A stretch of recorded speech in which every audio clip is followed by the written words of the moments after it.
Do you want to hear a really sad story? Yes, desperate to. I cannot.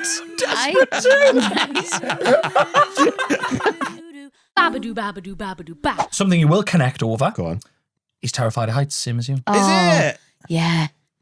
Not too high now. I was just thinking about this because you know how you're talking about there's so much pressure of like a putter over a putt, yeah? Yeah. I was watching a video yesterday about the first person to free climb up like a sheer rock face. Free climbing, that's with no ropes. No ropes, yeah. So Maniac. he was What like the fuck? 3 hours and 46 minutes on like this thing that no one has climbed up subsequently without ropes. And it's like notoriously very difficult to do with ropes.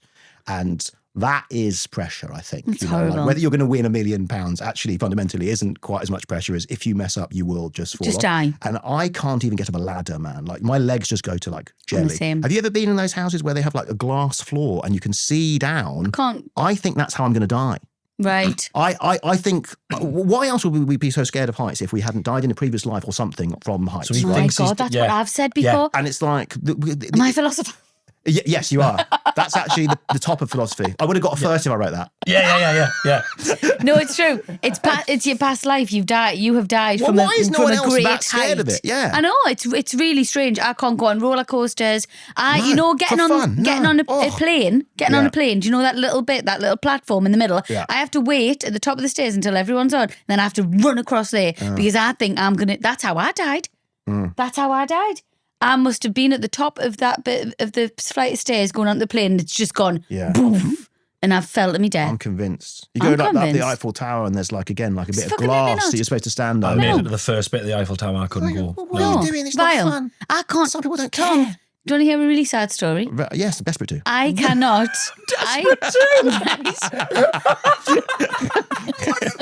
Do you want to hear a really sad story? Yes, I'm desperate I live on to. them. Yeah. Okay, well, right. Listen, buckle in. All right, Okay. buckle up.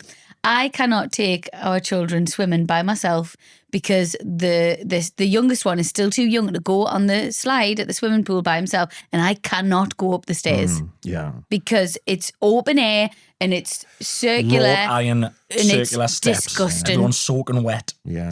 I've crawled up them before. Oh, I didn't know Like a that. bear. I didn't know Yeah. that. That's terrible.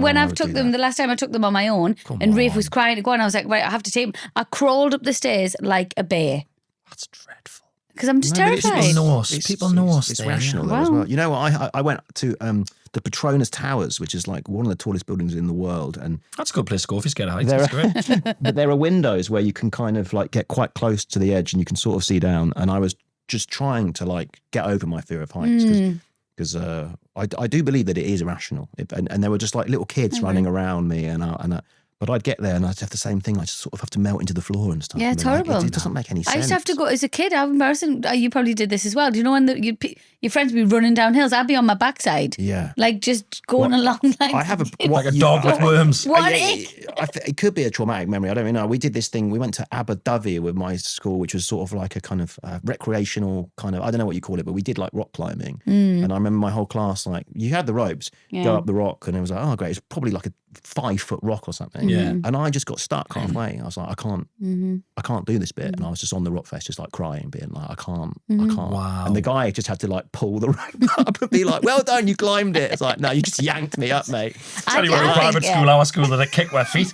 They kick my hands. PE teacher, all right, kick back my down. kick my hands, stinking a drink. He I stinks of could scotch. have used that, I reckon. I don't know, man. But yeah, heights. I They're totally. too high, in my opinion. Why can't the world just be flat? Agreed. You've got a story here. Oh, For goodness. us. Dear Chris and Rosie, please keep me anonymous. Yes. My ex was very keen on honeymooning in Barbados. He basically fallen in love with the brochure before he married me, so off we went. Okay. It was idyllic. Sun, rum punch, and staff who were incredibly attentive, especially to my husband. One bartender even said I looked different. I assumed it was the bridal glow or dehydration. That evening, we went to change for dinner. I got to the room, saw his bag open, and spotted a few postcards. I thought, oh, sweet, he's writing to family. Nope. Right. Okay. He's done a mic drop.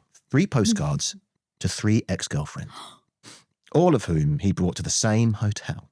No. Each one saying, wish you were here, it's not the same without you. No fucking way. At that point, I realised I wasn't a wife, I was part of a Caribbean Ponzi scheme. I tore them up and decided revenge was in order. Let's just say his dinner didn't agree with him. Back in the room later, he's frantically searching his bag, and suddenly it all made sense. The bartender saying, "You look different," the overfamiliar nature of the staff. Yes, I was number 4. No fucking way. The marriage didn't last. He's now on a new wife. And yes, he took her to Barbados. That's really sad. What? What's he doing? Is he killing them? What's happening? They're going to Barbados and then they're just... What's happening? Doesn't make any sense.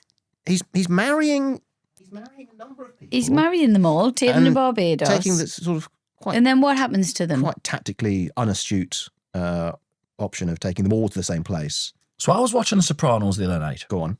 And Tony Soprano goes to a restaurant with the guys and with the Gumars, who are the side chicks, if you will. Mistresses. And then in the next scene, he goes to the same restaurant with his wife, and the waiter says, "Mr. Soprano, it's so lovely to see you. You haven't been in for so long." Oh, fantastic. That's a good real waiter. hotel. That's a good hotel. Yeah, that's why they get 5 stars at hotels, where you can take a mistress. Don't be telling them you look look different, you're right, yeah. "Welcome, we haven't seen you for ages." Right, I can't believe that you've took that from that story. I just think them staff really need a telling to. Look, we've got some filthy perverts coming here with loads of different women. Fucking, if you want them tips, don't be telling them they look different. You either pretend you've never seen him again or tell them you haven't seen him for years. Okay.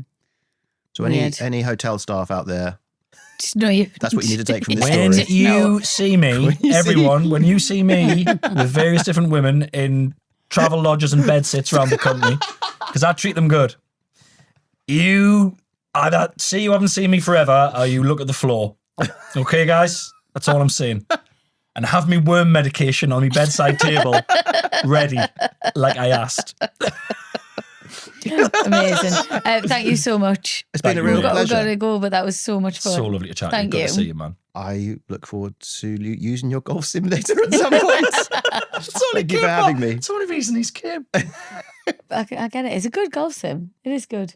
I love how I got told that it would also be like a cinema room. But that hasn't happened. The film is just imaginary golf. It's that's just all not it is. happening at all. It's just watching me feel at golf. Yeah. Yeah, that's the film. When you, Do you have an equivalent of a golf simulator? What's your sort of... No, I don't. You don't have any... No. She's got every other fucking room, No, I mate. don't. Well, like what? You do every room. You've got your sitting rooms, you've got your sofas, your lamps, you've got a big dressing room, you've got a toilet. You've got a nice toilet. You've got a toilet.